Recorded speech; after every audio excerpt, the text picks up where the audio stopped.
ये कोई आम कहानी नहीं, बल्कि एक ऐसी दास्तान है जिसे सुनकर आपके पैरों तले जमीन निकल जाएगी, दिल की धड़कनें तेज हो जाएंगी और आपको यूं लगेगा जैसे हकीकत और ख्वाब के बीच की दीवार अचानक टूट गई हो।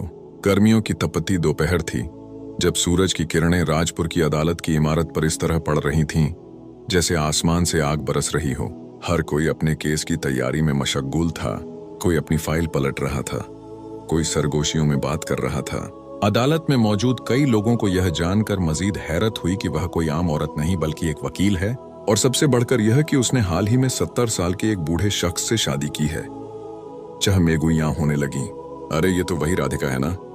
हाँ, वही वकील जिसने राम प्रसाद से शादी की। चपरासी ने बुलंद आवाज में पुकारा, केस नंबर 160।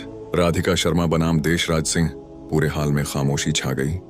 जज कमरा अदालत में दाखिल हुआ और अपनी कुर्सी पर बैठ गया। वोकला ने अपनी फाइलें तरतीब दी। राधिका ने अपने गाउन की जेब से कागज निकाले और पुरसुकून अंदाज में खड़ी हो गई। उसके दिल में एक तूफान था, मगर चेहरे पर एतबार की रोशनी। वह सोच रही थी कि आज का मुकद्दमा महज एक केस नहीं बल्कि उसकी जिंदगी का फैसला है। उसके कदमों में लर्जिश नहीं थी, क्योंकि उसने खुद अपनी जिंदगी के सबसे बड़े इम्तिहान के लिए हाँ कह दी थी। उसे याद आया वह लम्हा जब पहली बार उसकी मुलाकात राम प्रसाद से हुई थी।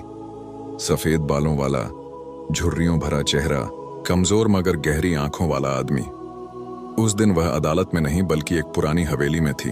वहीं से उस कहानी का आगाज हुआ था जिसने उसकी तकदीर बदल दी। प्रसादपुर गांव की हवा में एक अजीब सा बोझ था।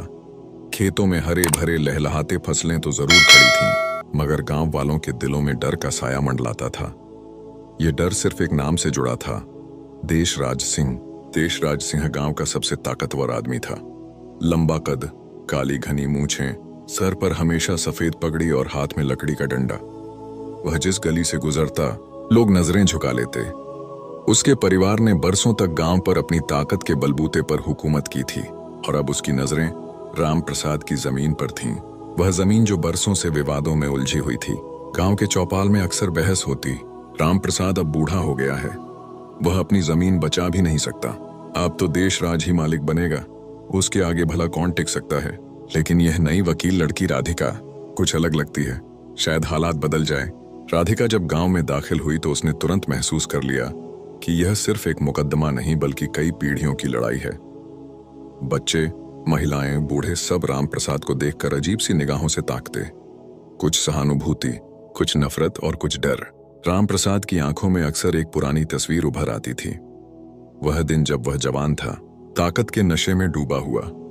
वह गांव की पंचायत का फैसला करता, कभी जमीनें जब्त करता, कभी किसी को जेल भेज देता। लोग उससे डरते भी थे और उसके दर पर हाजिर भी होते।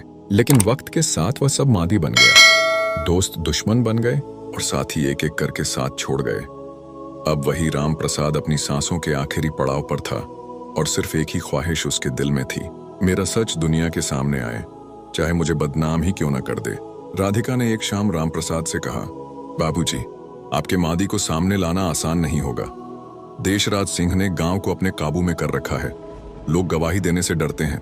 राम प्रसाद ने धीरे से आंखें बंद करके कहा, बेटी, अगर मेरा सच सामने नहीं आया तो यह जमीन देशराज के जुल्म का हिस्सा बन जाएगी, और अगर तुमने हिम्मत दिखाई तो शायद आने वाली पीढ़ियां सांस ले सकेंगी। इसी लम्हे राधिका ने ठान लिया कि वह देशराज सिंह का सामना करेगी। गांव में खबर फैल गई कि राम प्रसाद ने अपनी जायदाद और नाम राधिका को सौंप दिया है और दोनों ने शादी कर ली है। ये खबर सुनते ही देशराज सिंह के खेमे में गुस्से की आग भड़क उठी। ये छोकरी मेरे रास्ते में आना चाहती है, उसने दांत पीसकर कहा। मैं देखता हूँ वह कैसे मेरा मुकाबला करती है। गांव की फिजा में एक नई कशमकश ने जन्म लिया था। एक तरफ राम प्रसाद का बोझिल मांझी और राधिका का अज़्म था, और दूसरी तरफ देशराज सिंह की ताकत और डर। अब लड़ाई सिर्फ जमीन की नहीं रही थी, यह इंसाफ और नाइंसाफी की लड़ाई बन चुकी थी। राजपुर की अदालत का बड़ा हॉल खचाखच भरा हुआ था। गर्मी के बावजूद लोग दीवारों से चिपके बैठे थे, ताकि इस ऐतिहासिक मुकदमे को अपनी आंखों से देख सकें।